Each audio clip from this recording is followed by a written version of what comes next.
Welcome to the Good Shepherd and the Child podcast, where we explore the spirituality of the Christian child through the method of the Catechesis of the Good Shepherd. I am your host, Carrie Mecki Lozano.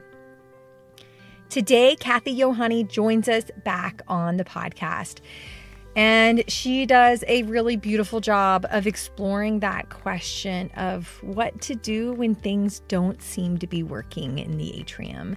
She shares with us a plethora of wisdom and good advice on when you just feel really discouraged and aren't sure how to maintain that freedom and discipline, that environment, that grace and courtesy, all of these things that we talk about in our atrium communities. Cathy Johanni is a Montessorian. She is formed in all three levels of Catechesis of the Good Shepherd, and she's also a formation leader in levels 1, 2, and 3. She's been a part of this work for over 20 years and has contributed many things, including has written some articles for our journal. She has also been on the podcast before. She did an episode last fall with Anna Hurdle on the second plane child and how to encourage them in their work in the atrium. And she also did an episode on Montessori's philosophies on the human tendencies.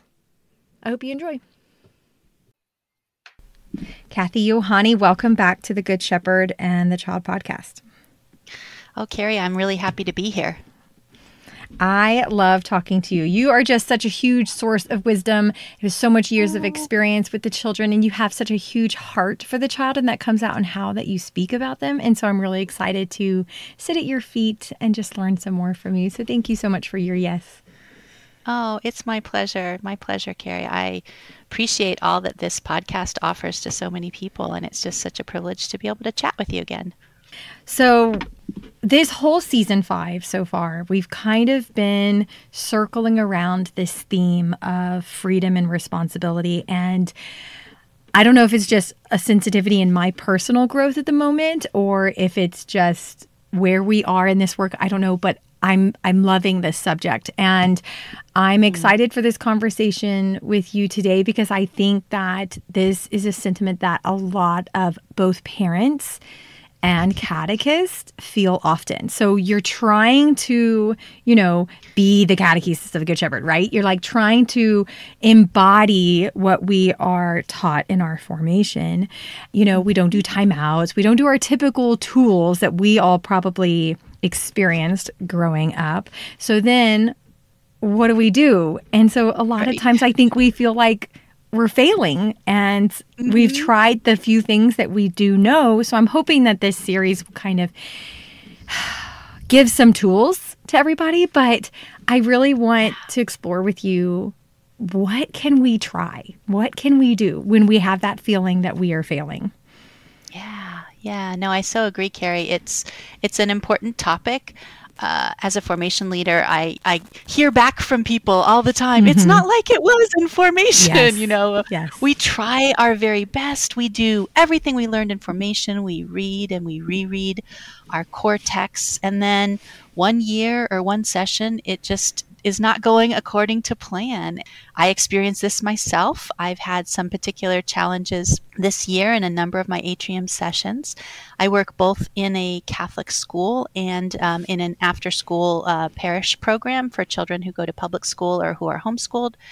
So it's a really lovely mix. One of the benefits is it gives me a chance to work with about 120 kids over the course of the week, and then I get a lot of time to reflect on what works and what doesn't. So I have enjoyed listening to your podcast this season just for the reason that you mentioned. This idea of freedom and responsibility is so important, and it's something that you really pick up on the job, kind of. And so, when you said, that you wanted to continue this, I thought this is what I should talk about. The sense of failure that we have sometimes, but we're never really failures. We're faithfully doing the work. So what can we try when we feel like this isn't really working? And just some concrete ideas and hopefully some encouragement. Just a couple weeks ago, I had a young lady come and observe 2 back-to-back atrium sessions that I was doing with the children, and one went really well, and the other was the opposite of really well. Good, she got a good reality of she what it did, and I apologized to her afterwards, and she said, no, it was actually really good for her to see the reality, just what you said, the reality of this, because sometimes in formation it seems so beautiful and so simple. And when we get with the children, it is also beautiful, but it is not simple. It's pretty complicated sometimes. And I just think we need to acknowledge this. We can't really hide behind this veneer of perfection, right? Montessori is all about growth.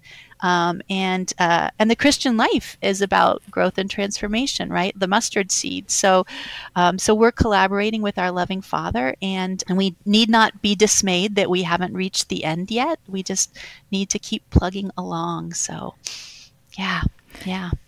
I loved that when we were conversing back and forth in preparation for this conversation, that you had this attitude about the children whenever you're having these feelings of I'm failing, that you have this attitude towards the children of the scientist, of the observer, of the detective, where you are trying to figure out there is answers, there is tools, so to look at each issue that you're experiencing in your full atrium or just with a child or whatever it is as an opportunity to explore and figure out the answer like a detective. I just loved that attitude that you have, because it didn't push the blame on the child. Well, this child doesn't listen. This child is whatever label you want to put on them. It was more of, okay, no, I get to be the detective and really observe really well what's going on with this child so that I can try this or that or this or that to figure out how I can help this child be more fully what God is calling them to be. And there's just so much dignity in that. I love that attitude about it. Yeah, well, I think when we go to level 1 formation, we hear that Maria Montessori had the spirit of a scientist, kind of what you're talking about with that detective there, but also a saint, right? So like kind of putting those two things together, seeing the big picture of we're all shooting for the parousia, right? But we're not there yet. But yeah, I love that image of a detective that you're talking about. Yeah, she really would encourage us to analyze the situation and find out what's behind these behaviors, or what's behind this, and what can I modify so that growth continues. Right. Yeah, that's really our challenge. Right. Even as a mother, I think that is great advice to look at, okay, this child, there's something going on. So let me really pay attention. Instead of, I think as a mother, it can be harder because our pride gets hit more with our own children. But to kind of humble ourselves, to be and absorb that saint mentality that they were calling us to. So humble ourselves so that we can really look at the child and see what's going on underneath. So really taking on that detective even with our own children. But Cathy, would you share with us some of those challenges that you mentioned that you've been experiencing this year? Yes. Yeah. Well, I have had to address some distracting social drama, we might say, among the older children.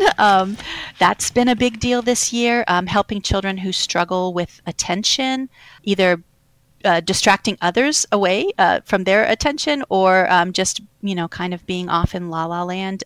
So trying to attract their attention. Assisting children who are challenged with emotional regulation has been somewhat of a challenge this year. Aiding in kiddos, helping them to establish like really good work habits, so they're not just doing busy work, or they, I don't know what to do, like that type of thing. And then just trying to preserve the reverence of the atrium space, the peacefulness of that place, so it's a real place of encounter with the Lord. Right. So all those little things, it's just it's been a constant problem solving week in and week out. Yeah. I think that I've, at some point in my last 15 years in the atrium, have experienced a lot of those things. So it's very validating to hear that you also, with all your experience, have experienced those things as well. So what are some tools that you use with these things whenever it feels like it's just going all over the place? What are some concrete strategies that we could try in these situations? Well, I think the first thing that we need to ask ourselves is, are things going awry with every child, a few children, or just one child, right? If it's just one child, kind of that problem solving that you're talking about, that kind of trying to look for that deeper need that's not met. That's one thing. But if it's a large group, if things just don't feel right and it's hard to point to one or two children, but it's sort of a general sense that things don't feel right, I think that we can go back to the Montessori triad. And part of that Montessori triad is the prepared environment. So that would be the first thing that I would look at in terms of finding concrete strategies. First, just kind of looking at the physical space. Like, is there a problem with the traffic flow? For level 1, that might mean, there's a bottleneck in this part of the room. There are too many children trying to get to this shelf. Maybe you might see that there's a shelf that no one seems to go to, and so there's too much congregation in one area and not enough in another. Are the items accessible? The model altar is super popular. So are the items accessible? Is there room around it to work? Or, is somebody stepping on someone else because they're trying to set up the model altar? I think for levels 2 and 3, we have to look a little differently. We have to identify places for bigger bodies to work. We have to know that this plane of development is naturally social. So are there places where they can work together but still maintain the peacefulness and kind of what we would in the Montessori world would call a fruitful partnership, or what we might say in the atrium is a holy friendship. So they can still be focused, but they can be working together, collaborating. So I think that's a simple first step, is to look at that physical space. And then sometimes it might be a little bit more of that detective work you were talking about. Maybe it has to do with your materials. A few weeks ago, I found children in my level 2 atrium were using the tape, and they were kind of laminating things with tape, like many, many pieces of tape all over the whole thing. And we said, we can't do that because we have many sessions of children using this space. There won't be enough tape. This is really not what tape is meant for. And we kind of talked about that. We want to leave some for other people. And the next week they were at it again. And what I found is that the glue sticks they were dried, so there was no way for them to be gluing things together. And so just telling them, hey, I realized that you didn't have any way to stick things together, and so you kind of got off on this tangent. I put new glue sticks there, so now you won't have to use the tape this way. That was something for me to realize, that they were trying to communicate something to us about the material. So that was an easy fix. In my level 3 atrium, I found that I was giving presentations in one part of the room where there was a lot of the materials that I'd be using for presentations, and I found in another part of the atrium there was sort of like a space that seemed a little more private, and things would get off track in that space. So I just moved the place where I did most of my lessons so that I was a presence that was a little closer to that space where things were getting off track. Mm-hmm. And the assistant said, wow, what a transformation that was. Just for them to know that I was there, and maybe a friendly reminder here and then, about what the expectations were. So sometimes just that floating around the room, changing the place that you are working, making your adult presence known a little bit more. This past year, in my work for the school, last year we had an atrium within the school, and this year we were moved to an outbuilding. And I completely underestimated what that switch would mean to the children. I thought, it's all the same materials, but they're arranged very differently. And there's a transition to get there. And I assumed that the children would be able to go right back to work, once we did the orientation that we always do at the beginning of the year. But I really underestimated the fact that the environment has such an impact. And when they wanted to work with something, they couldn't remember where it was or how to get it out because it was just in a very different place. So that was a real lesson for me to know that it takes a while, even for older children who have had some experience in the atrium, it takes a while for them to readjust to new placements of things. And then I also, in this outbuilding, we have our atrium, which is made out of a old Victorian house, which is so beautiful. It doesn't feel, we talk about deschooling, and it feels like you're going into someone's house. There's just a feeling of hospitality, and the upstairs is the level 2 atrium. And so I love this sense that it doesn't feel like a classroom, but the downside of it is that our atrium is spread out over a couple different rooms. So there's no sight lines for me. Someone could be working in one space, and then across the hall there's another space, and then there's me giving a presentation. So even though I'm looking at how to modify the environment, there's some realities. There's some limitations of this space that I don't have sight lines, and I can't see what's happening all the time. And so I can't be as present or responsive as I would like to be. So I realized I really have to depend on my assistants, and maybe that would be some way that some of your listeners can help, like really depend on your assistants for more of the gentle reminders of what our atrium expectations are and how to keep things flowing in the different spaces. But there are going to be limitations to what we can do, and just to realize that there are limitations to this physical space. Yeah. And I'm just going to have to give it time for the children to be able to adjust to it, and for the assistants to adjust to it as well. Yeah. And I think it's important, especially when you're going to lean on your assistants a lot, which we definitely always should, to remember that the assistants also need to be oriented.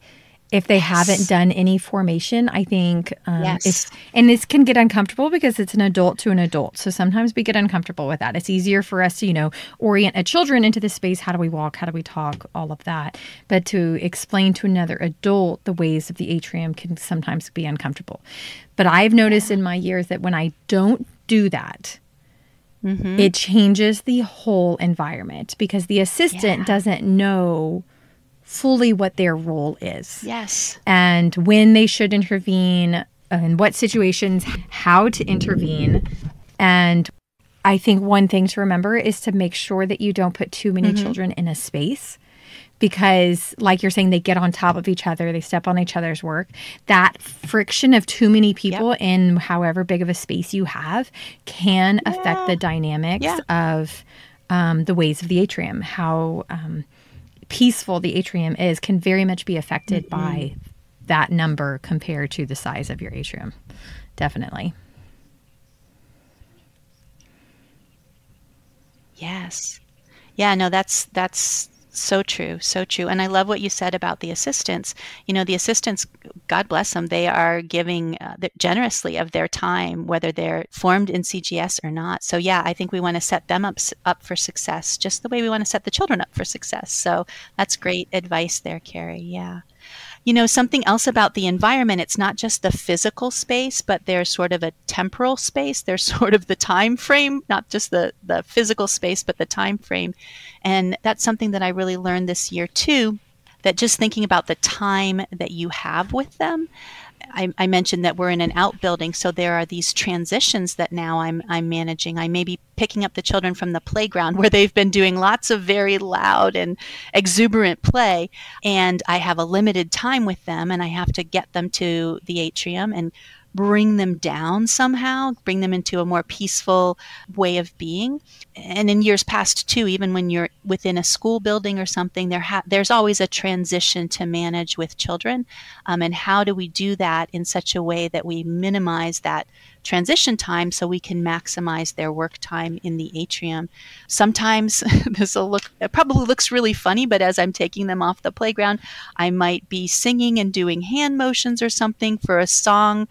So that hand motions, as we're walking and singing, they're continuing that large motor, but it's getting more and more controlled, right? Because they're trying to clue into the song, and then it can we can just take it down, step by step down, and maybe outside of the atrium, maybe even do like a whisper singing or something, or hum as we walk into the space. So I even had to think about new routines for hanging coats if we had to go outside and come back inside and it's wintertime here, or if they're coming off the playground, they'll be thirsty and they'll all want water, but it's an old Victorian house, so there's we can't have each of them go into the bathroom and get a cup. So how do we manage that? Can the assistant be there with a cup of water for them as they come in? Just trying to meet their needs in the most loving and efficient way so that we maximize their time in the environment. And I know I talk with so many people that, we know that our standard is a minimum of 2 hours in the atrium, and we know how beautiful it is when children get that time. But I know a lot of people are not given that much time with their children in the atrium. And so how can we really get every second worth out of the time that we are given? And I think that that's really important. And then, of course, to continually be advocating. We can't just be satisfied if we don't have that full 2-hour session. We have to continually advocate for the child, because this is really what they need and what they crave. And we have to be on their team, so to speak, with the decision makers to try and get more and more time for them to encounter the Lord and to enjoy Him and to celebrate too. that. I think that's really, if the children don't have enough time to settle into the space, the ways of the space, the atmosphere of the space, all of that, if they consistently don't, so they know they're only going to get an hour, 45 minutes, an hour, 15, whatever your time is, then they know to not depend on having enough time to settle themselves. And so why even try, right? So I definitely think that not having enough time would affect children being able to settle into the ways of the atrium at all levels. Yeah, I think that's a good point too. Yeah, absolutely. Absolutely. And another aspect of that is how much time have the children had in the atrium, not just for this one session, but over the years, right? I mean, if you're in a new CGS program, or relatively new, maybe it's only been established for a couple years at your parish, compared to a program where most of your children have been coming since age 3, there's just a depth. And there's a reason why we start at level 1, because that's so important for relationship. And if we're mainly getting children starting in level 2 and they've missed that relationship phase, then we work with whatever we have, right? We welcome whatever age children come to us, but there is a depth there that they might have missed a little bit. They might not have as much natural curiosity. They might not have the same independence. Really, if we think about the goal of the atrium, it's relationship, and you can't rush relationship, So really important that we are continually advocating for the time that the children need. One of the things we've done this year is mini conferences with the kids. Just kind of one-on-one talking with them about what they're enjoying in the atrium, what they're most proud of in terms of their work and their own growth in the atrium. And we always ask, well, if there's one thing you could change about the atrium, what would that be? And I mean that question in all humility. And what I hear now, most this often is a from level the children 2, is more level time, 3 more time tool.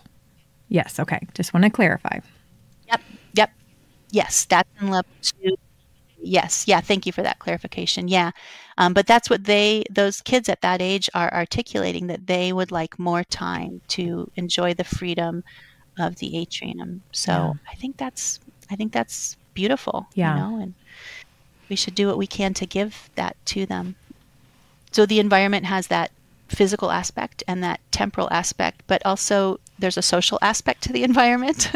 And this is probably what most people think of when they think about the things that are quote unquote failing in the atrium. Those are the grace and courtesy lessons that we talk about. And when things are off, oftentimes it's the grace and courtesy has not taken root. And I just wondered if you could refresh us about what Gianna says about grace and courtesy. Beautiful. So it is from page 46 of Nurturing the Whole Child, just the second paragraph from the top. She says, in the first encounter, we will go on to demonstrate some of the ways we will move and act in this special place. These kinds of demonstrations will be done every time the children come to the atrium, especially in the early weeks. Yeah. She has so much wisdom in there, isn't it? I feel like you can read her all the time. But what jumps out to me about that particular place is she says every time the children come.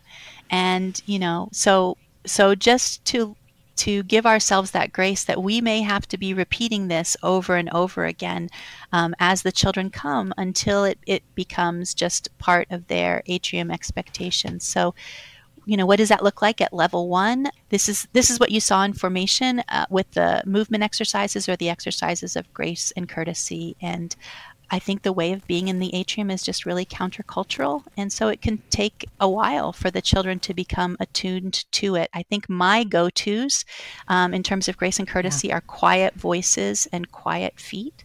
So like in the beginning of the year, we may gather and I might ask the children to turn to someone next to them and use that quiet atrium voice to say good afternoon. So that way I have modeled it for them, but they also get that sense of practicing. And I think they really enjoy that. And it's not just them hearing it, but it's them actually practicing it that is really helpful. And then I might also, with quiet feet, I might demonstrate walking with quiet feet, and then I might ask someone else, one of the other children, to demonstrate that, and they just love that. They will volunteer. All of them will volunteer to show. And of course, we can't have all of them. We don't have time for that. But just for a few of them to demonstrate that, and then just lifting up for the whole group. Did you notice how quietly Kemi walked across the room? If I had closed my eyes, I wouldn't even have known she was moving. Just something like that to focus the child's attention on that. So I think that's really effective in a level 1 for sure, with repeating that grace and courtesy. On that same, the next page in Nurturing the Whole Child, she says, on page the 47. Catechist demonstrates these movements slowly and deliberately, using few words. The aim is to make the movement itself visible and clear to the child, so that he or she can readily repeat it. If done well, these movement lessons are very pleasing and interesting to the children. In addition to helping the child gain independence and self-confidence, they help establish the behavioral practices that are necessary for the smooth functioning of the atrium community. The catechist will need to decide the specific movement exercises that are called for according to the particular physical and social characteristics of the atrium.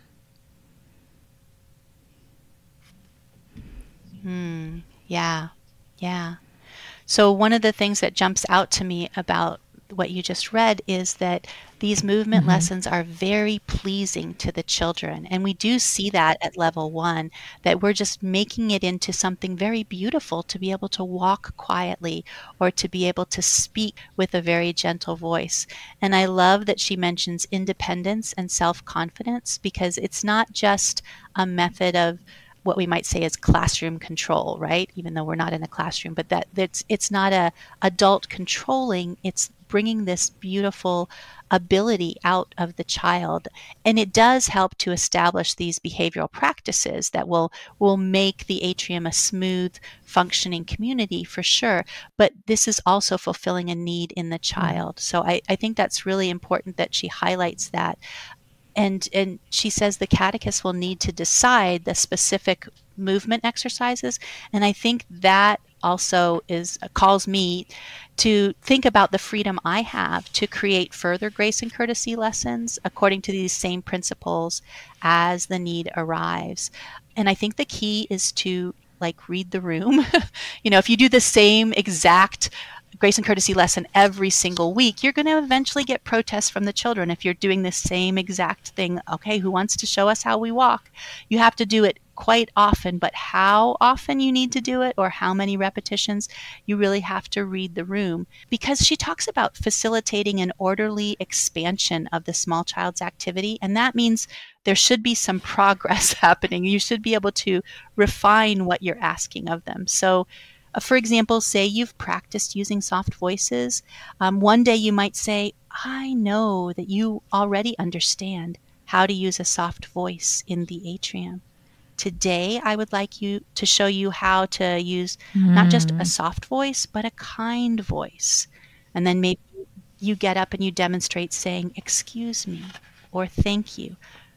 So all of those little things that offer a little bit, you're hitting back on the same theme, but you're refining it, and it's an expansion of that activity. One of the things I've tried this year is using a little bit of sign language, just very, very simple. You could say, I know you already know how to use soft voices in the atrium.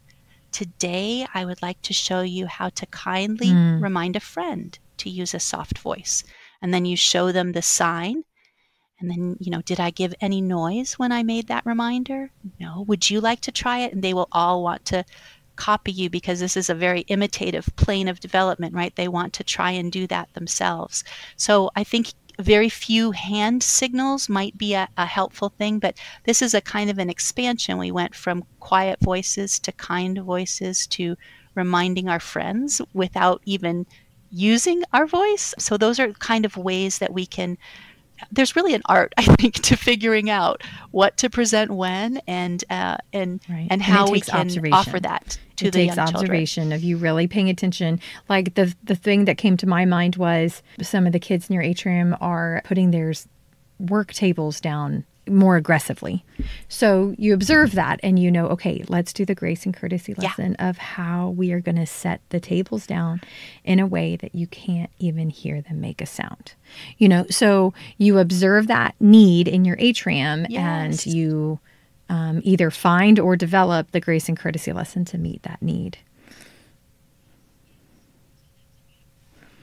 Yes. So that's a beautiful example of how we can create those. And that's something that we kind of have in our catechist toolkit. We know the basic principles from our formation class and also from what we've read here in Gianna. Do it slowly and carefully with few words and just make it So what about for the second plane child? To imitate. What would be an example of grace and courtesy that you might have to develop for them? Right. So, of course, the second plane child is very different. They don't want to just imitate you, right? So they want to know why. They have that reasoning mind. So we can still kind of do a demonstration and maybe even a little skit to demonstrate, but now we have to include the why. So why is this the behavioral norm?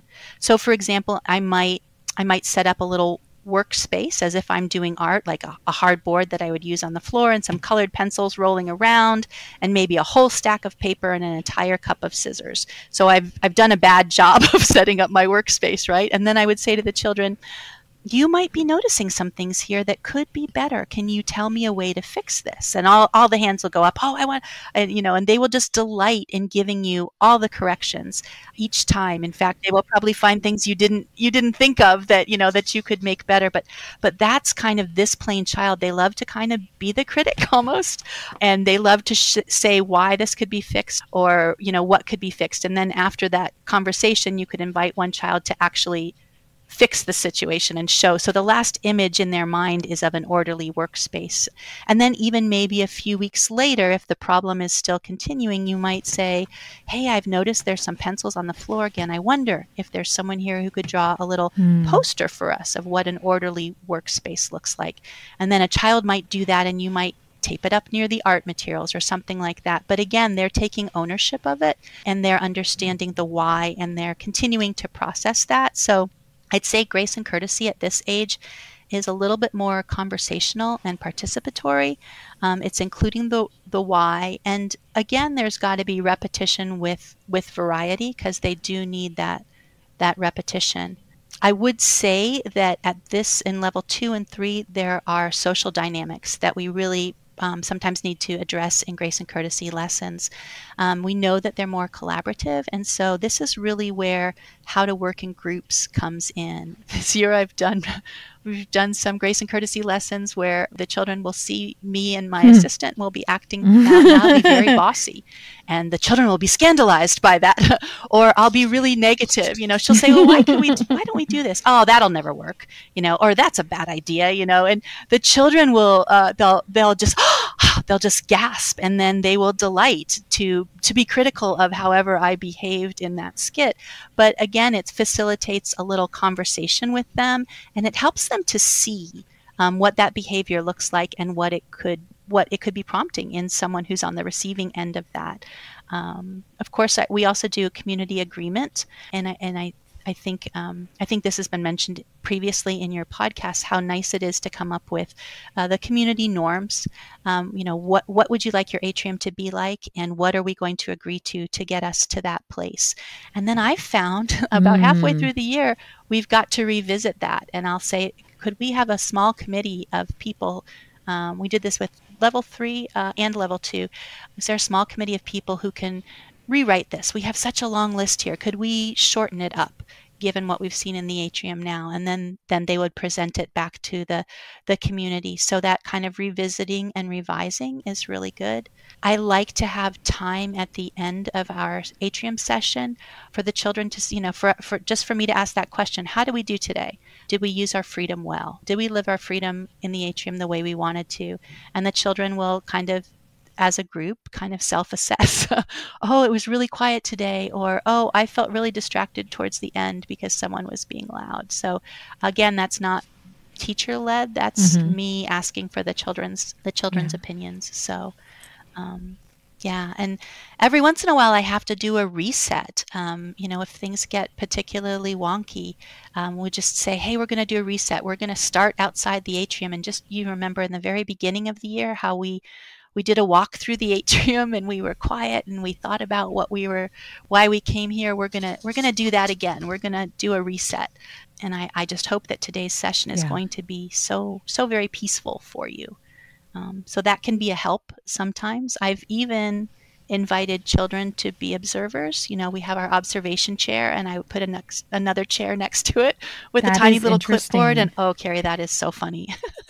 Just for them to sit there. Oh yeah, for them to sit there and watch the atrium and the things that they will write down that they have observed. It's pretty interesting what they see. But just to get them to recognize, I think for that to work really well, they have to have been modeled observation. So you can't expect the 9-year-old to sit in an observation chair and observe the space if no adult has ever sat in the observation chair and observed the space. So that has to be a prerequisite to that. Yep. And I think that everything you're saying, I just keep hearing how important time is again, because if you don't have at least 2 hours in the atrium, just these things alone of learning grace and courtesy and how to live in community, which has so much value, but it could take up a whole lot of your time in the atrium if you don't have enough time for the children to actually apply what y'all are talking about on a regular basis, and for them to actually then get to work and all of that. So I think time is important again. That's such a good point. Yeah, such a good point. And so time is definitely a limit to our ability to affect this social environment. And then it's also just their personal development. Sometimes they know it, but they can't necessarily apply it to their lives. Sometimes they can see it in a grace and courtesy skit, but we have to give it time. It really takes time for them to be able to make it part of their own personality, their own practice. So. And then I would just sort of add to that social environment, I would add that there is a cultural environment. Our culture right now is a very distracted culture. And Maria Montessori writes about concentration, and she says, the first essential for the child's development is concentration. It lays the whole basis for his character and his social behavior. He must find out how to concentrate, and for this he needs things to concentrate upon. This shows the importance of his surroundings, for no one acting on the outside can cause him to concentrate. Only he can organize his psychic life.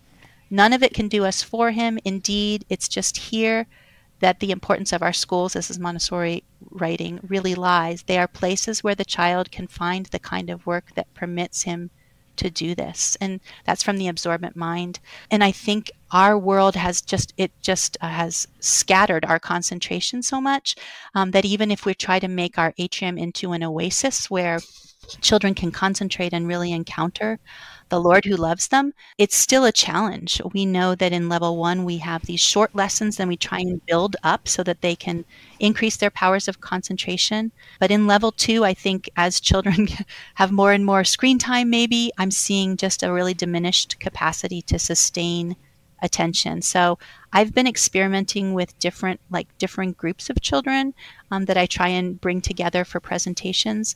There might be some children who have a lot to say in a presentation, but they say it slowly, and then other children are lost.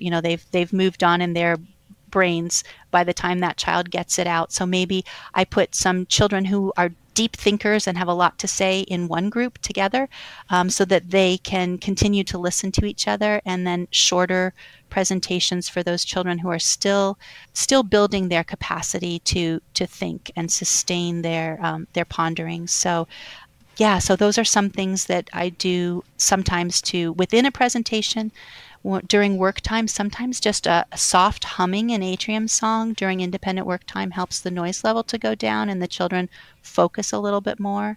And then the other thing that I keep coming back to, especially this year, is our beautiful principle of essentiality, just kind of slowing the pace. And yes, I love this Sophia quote. Writes about this. This is one of my big highlighted RPC quotes because I love it so much. So it's page 109 from RPC, the first RPC.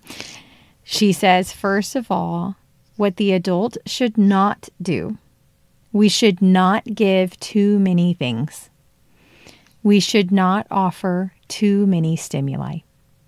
We should not alter too often or too rapidly the object of the child's attention, in which case the child would defend himself with an intentional indifference to this kind of wearing, continuous movie. I love this, and this really calls me out. I am not a calm, quiet person. That's not my natural disposition. And so in the atrium, I have started really working on my muscle of slowing down. And I feel like the longer I can get myself to pause slowly throughout the year, and I'm in level 1 in toddler mostly, so I'm talking about the first plane child, but I think this applies to all people, honestly, that the better I get at pausing and being comfortable with the silence, the more they will trust that I'm not going to interrupt their thinking, that I'm not going to interrupt their potential response that's not quick. And the quicker I am, that quick stimuli that Sophia is talking about, then I'm almost conditioning them to only have quick responses or no responses. So if I want some kind of deeper level pondering to be happening, I have to have less stimuli. I have to move slower. I have to quiet myself and force myself to grow in this muscle of waiting longer and being silent more. Yeah. Oh, that's so beautiful, Carrie. And that's exactly. And then at level 2 and level 3, I have that same impulse that you're talking about, and at level 2 or level 3, if we have children who have that intentional indifference that she writes about there, that they're kind of like blasé about things, in my mind, I'm always like, well, what if I just bring this in? That might catch their attention. What if I just bring this in? And I have to remind myself, no, that it's essentiality. It's returning, as you said, the slow pace, and returning to these core themes again and again and going deeper. But our culture is always about the new, the bells, the whistles, the, whatever. And I feel the same as you. It's a discipline, really, that I have to impose upon myself, just to think about being essential here.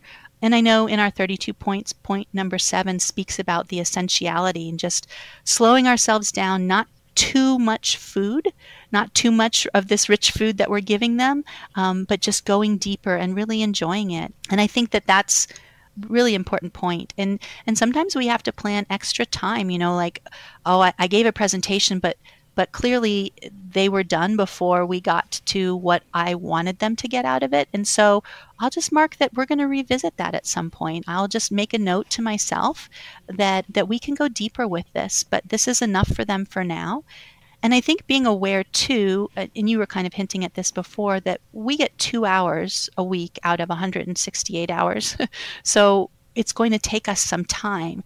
If the whole culture is telling them to go faster and to be moved by all this stimuli, screens and noises and whatever, it's going to take a while for us to establish that, no, the atrium is a retreat place. The atrium is a retreat center for you, a place where you can encounter. So, we're just making progress in that area, but it's not going to be like we just flipped a switch and blocked out the rest of the so you spoke about at the beginning so important. There was this Montessori triad, And we've really dove into all the different aspects of the environment. Yeah. And the other two pieces of the triad, correct me if I'm wrong, is the child and the adult, correct?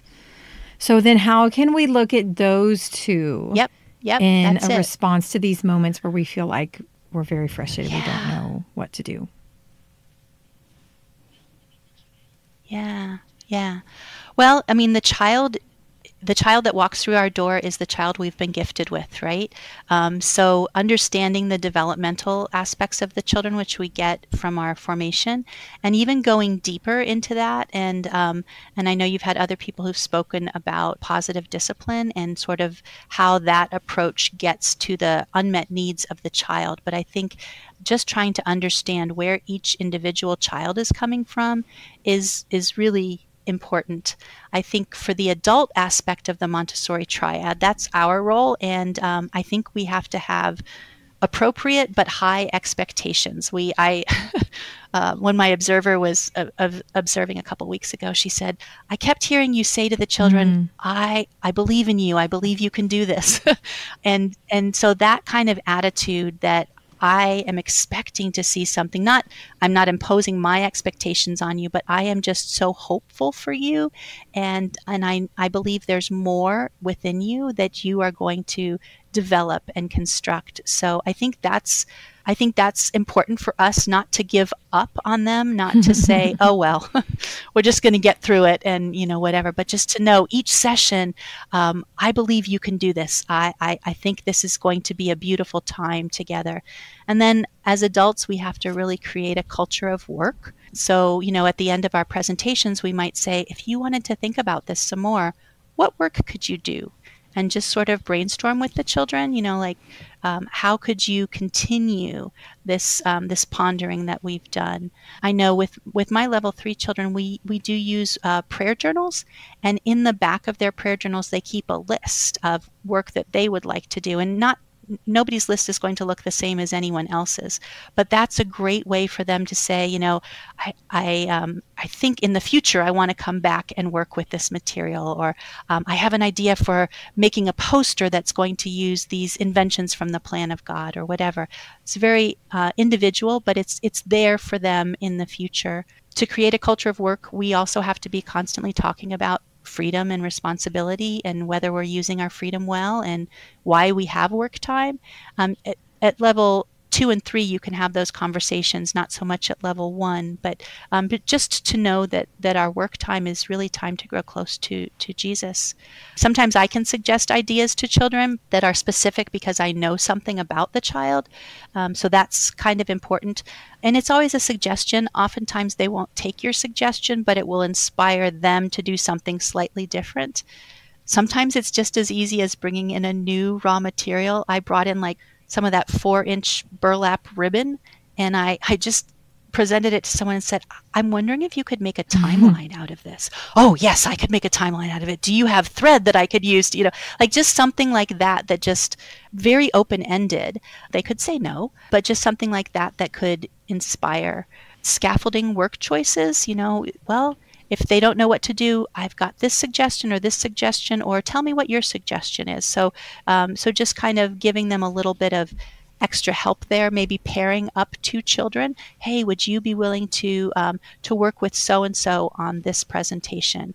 I have written up some work suggestion cards for my assistants to use for the adults. If they see a child who's at loose ends, can't think of what to do, then maybe they can say, oh, well, you could do this, or I know you've had this presentation, perhaps you could do that. So I think things like that, circling back, checking in with children, not for a good job, I'll check you off. We would never do that, but asking them, well, how do you feel about your work today? And then we like to end our atrium sessions with an opportunity for the children, if they would like, to share their work. It's like a little opportunity for them to practice evangelization, really. And sometimes children will, and sometimes children won't. But, I wanted to show you this prayer booklet I made. I copied the psalm cards today. And so that usually inspires good work in the atrium. So I also think for the adult, working against our own biases, our own disappointments. I know Gianna writes so beautifully about this, that there's no room for pride or anger in the atrium. And that's, we're human, so that's a constant battle. I think one of the things that helps me with that is I know stories of saints. A lot of them were kind of ornery as children. They did some things that, you read about and you're like, wow, but they grew up to be a saint. So I had this one experience with a child. It was so funny. He was making atrium art, and then I saw there was a little dollar sign and $4 on it. And I said, well, what is this? And he's like, oh, I'm selling it. And he was going around the room trying to get the other kids in the atrium to buy it. And I think when I asked him about it, then he decided, oh, well, I'll give half of the profits to charity. And I was like, okay, but that's not really what we do in the atrium. But, so we could redirect that. But my prayer is like, what then will this child be, right? This is the prayer of Zechariah. Like, what then will this child be? He might be like this in first grade. So by the time he gets to be an adult, he'll be running the Knights of Columbus fish fry, and he'll be, so can I just appreciate him for what he's doing now? And can I redirect that entrepreneurial spirit towards something, more appropriate? So anyway, that's, again, to say that there's work for us as adults to be doing here. And there are always limits that we run across, and that we have to admit our own limits, I think, our own really biases, and try and work through those. So you've given us a lot of strategies, and you've also showed us many of the limits that come with them. So why do you think all of that is important?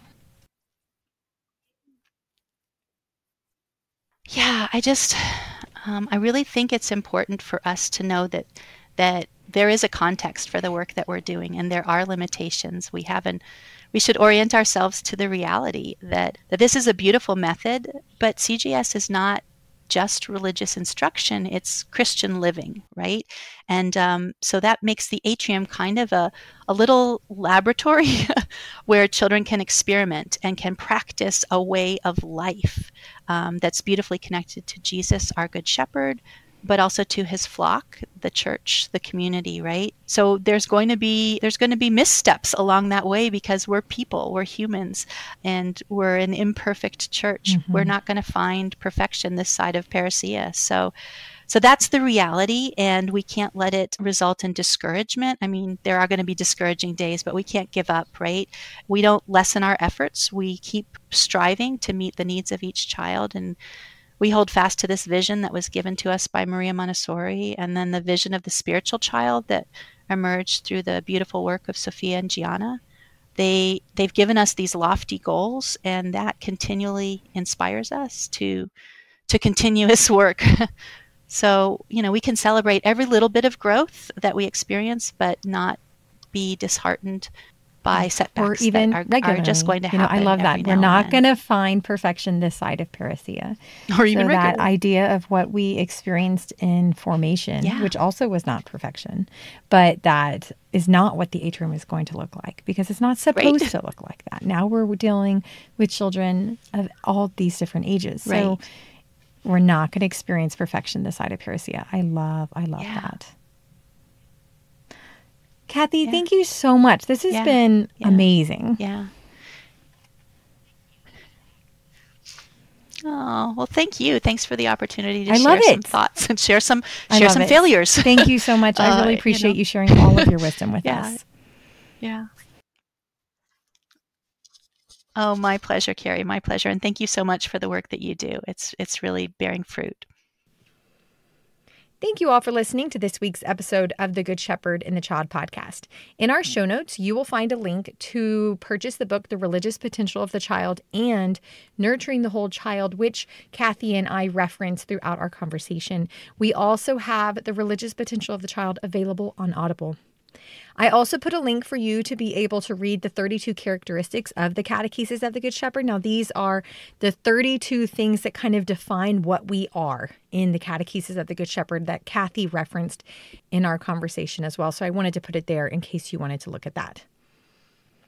I'm also going to put links for you if you want to listen to other episodes that we have had Cathy on, as well as other episodes that surround this topic of freedom and discipline, freedom and responsibility. We've kind of really been hitting on this a lot during this season 5, and it's been a beautiful topic, and we have a few from past seasons that I will share with you also. This podcast is sponsored by the United States Association of the Catechesis of the Good Shepherd. We would like to thank all of our contributing members because you are making this podcast possible. If you would like to know more about the Catechesis of the Good Shepherd, or if you would like to become a member, please go to cgsusa.org. Thank you all for listening. We will see you in 2 weeks. Go and fall more deeply in love with God.